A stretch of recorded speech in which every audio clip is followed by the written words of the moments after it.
ಪಶ್ಚಿಮ ಬಂಗಾಳದಲ್ಲಿ ಬಿಜೆಪಿ ಅಧಿಕಾರಕ್ಕೆ ಬಂದು ಕೇವಲ 1 ತಿಂಗಳು ಕಳೆಯುವಷ್ಟರಲ್ಲೇ ಟಿಎಂಸಿ ಪಕ್ಷದಲ್ಲಿ ಸುನಾಮಿ ಎದ್ದಿದೆ. ಚುನಾವಣಾ ಸೋಲಿಗಿಂತಲೂ ಭೀಕರವಾದ ಆಂತರಿಕ ದಂಗೆ ಉದ್ಭವಿಸಿದ್ದು ದೀದಿ ಸಾಮ್ರಾಜ್ಯ ಪತನದ ಅಂಚಿಗೆ ಬಂದು ನಿಂತಿದೆ. ನಿನ್ನೆ ನಡೆದ ಹೈಡ್ರಾಮಾದಲ್ಲಿ ಟಿಎಂಸಿಯ ಒಟ್ಟು 80 ಶಾಸಕರ ಪೈಕಿ 58 ಭಿನ್ನಮತೀಯ ಶಾಸಕರು ಮಮತಾ ವಿರುದ್ಧ ಬಂಡಾಯ ಸಾರಿದ್ದಾರೆ. ಅಷ್ಟೇ ಅಲ್ಲದೆ ಪಕ್ಷದಿಂದ ಉಚ್ಚಾಟಿತಗೊಂಡಿದ್ದ ನಾಯಕ ರಿತಬ್ರತ ಬ್ಯಾನರ್ಜಿ ಅವರನ್ನ ಶಾಸಕಾಂಗ ಪಕ್ಷದ ನೂತನ ಮುಖ್ಯಸ್ಥರನ್ನಾಗಿ ವಿಧಾನಸಭಾ ಸ್ಪೀಕರ್ ರತೀಂದ್ರ ಬೋಸ್ ಅಧಿಕೃತವಾಗಿ ಗುರುತಿಸಿದ್ದಾರೆ. ಈ ಮೂಲಕ ಶಾಸಕರ ಮೇಲಿದ್ದ ಮಮತಾ ಬ್ಯಾನರ್ಜಿ ಅವರ ನಿಯಂತ್ರಣ ಸಂಪೂರ್ಣವಾಗಿ ಕೈತಪ್ಪಿದೆ.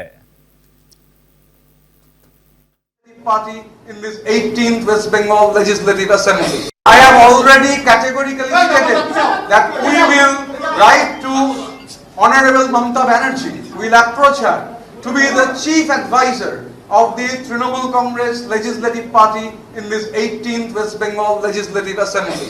I have already categorically stated that we will write to Honorable Mamata Banerjee. We will approach her. Madam, ಹೆಂಗಿದ್ದವ್ರು ದೀದಿ ಇವತ್ತು ಎಂತ ಪರಿಸ್ಥಿತಿಗೆ ಬಂದ್ಬಿಟ್ರು? ಇದು ಒಂಥರ ಟಿಎಂಸಿ ತೃಣಮೂಲ ಕಾಂಗ್ರೆಸ್ ಪಾರ್ಟಿಗೆ ಐತಿಹಾಸಿಕ ಘಟನೆ ಅಂತ ಹೇಳಿದ್ರು ಕೂಡ ತಪ್ಪಾಗ್ಲಿಕ್ಕಿಲ್ಲ. ಶಿವಸೇನೆ ಇಬ್ಬಾಗ ಆಗಿರೋದನ್ನ ತಾವು ನೋಡಿದೀರಾ.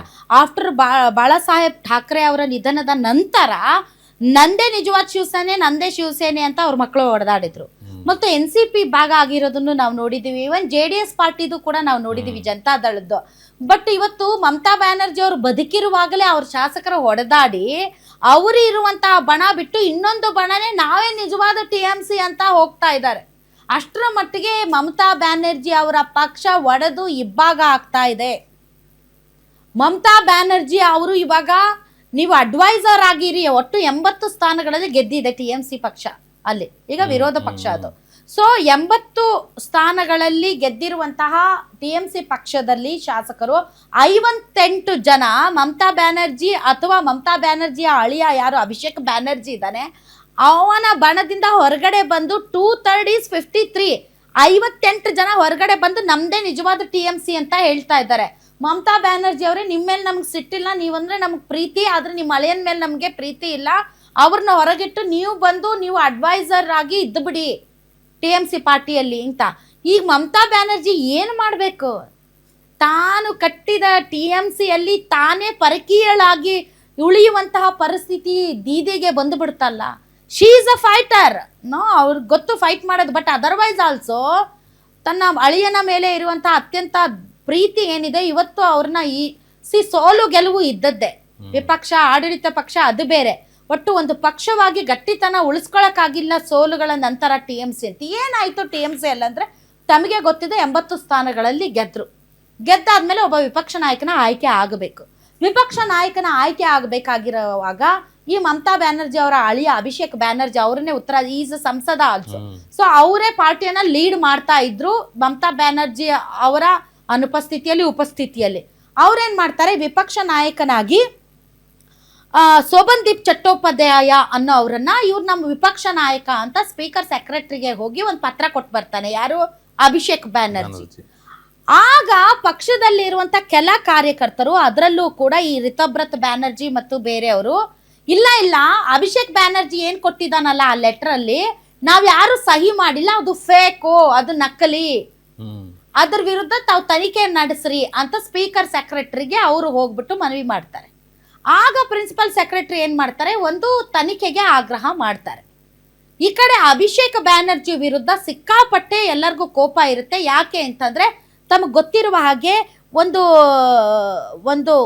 ಕ್ಷೇತ್ರದಲ್ಲಿ ಒಂದು ಎಲೆಕ್ಷನ್ ಫಾಲ್ಟಾ ಕ್ಷೇತ್ರದಲ್ಲಿ ಎಲೆಕ್ಷನ್ ನಡೀತಾ ಇರುವಂತ ಸಂದರ್ಭದಲ್ಲಿ ಅಲ್ಲಿಯ TMC ಅಭ್ಯರ್ಥಿ ಸ್ಪರ್ಧೆ ಮಾಡೋದಕ್ಕಿಂತ ಮುಂಚೆನೆ ನಾಮಪತ್ರ ಹಿಂದೆ ತಗೊಂಡ್ಬಿಡ್ತಾನೆ, ಜಹಾಂಗೀರ್ ಖಾನ್ ಅಂತ. ಅವನ ವಿರುದ್ಧ ಕ್ರಮ ತಗೊಳ್ಳಿ ಅಂತ ಉಳಿದ ಶಾಸಕರು ಅಭಿಷೇಕ್ ಬ್ಯಾನರ್ಜಿಗೆ ಒತ್ತಡ ಇರ್ತಾರೆ, ಆದ್ರೆ ಅವ್ರು ತಗೊಳ್ಳೋದಿಲ್ಲ. ಅದಕ್ಕೆ ಜನರಿಗೆ ಸಿಕ್ಕಾಪಟ್ಟೆ ಕೋಪ ಬರುತ್ತೆ. ಇನ್ನೊಂದು ಕಡೆ ನಮ್ಮ ಯಾರ ಅಭಿಪ್ರಾಯನೂ ತಗೊಳ್ಳದೆ ಸುಮ್ಮನೆ ನಮ್ಮ ಹೆಸರ ಮೇಲೆ 70 ಶಾಸಕರ ಸಹಿ ಸಂಗ್ರಹ ಮಾಡಿ ಇವರು ವಿರೋಧ ಪಕ್ಷದ ನಾಯಕ ಅಂತ ಹೇಳ್ತಾ ಇದ್ದಾರಲ್ಲ, ಇದನ್ನ ನಾವು ಹೆಂಗೆ ಒಪ್ಕೊಳ್ಳೋದು ಅಂತ ಅಲ್ಲಿ ಒಂದು ಭಿನ್ನಮತ ಸ್ಟಾರ್ಟ್ ಆಗುತ್ತೆ. ಆಗ ಅಭಿಷೇಕ ಬ್ಯಾನರ್ಜಿ ವಿರುದ್ಧ ಕ್ರಮ ಜರುಗಿಸೋದಕ್ಕೆ ಅವ್ರನ್ನ ಇನ್ವೆಸ್ಟಿಗೇಷನ್ ಕರೀತಾರೆ, ಅವ್ರಿಗೆ ಹೋಗಲ್ಲ, ಆಮೇಲೆ ಅವ್ರ ಮೇಲೆ ಹಲ್ಲೆ ಆಗುತ್ತೆ, ಅವ್ರು ಹಾಸ್ಪಿಟಲ್ಗೆ ಹೋಗ್ತಾರೆ, ಅಲ್ಲೂ ಅವ್ರಿಗೆ ಚಿಕಿತ್ಸೆ ಸಿಗಲ್ಲ.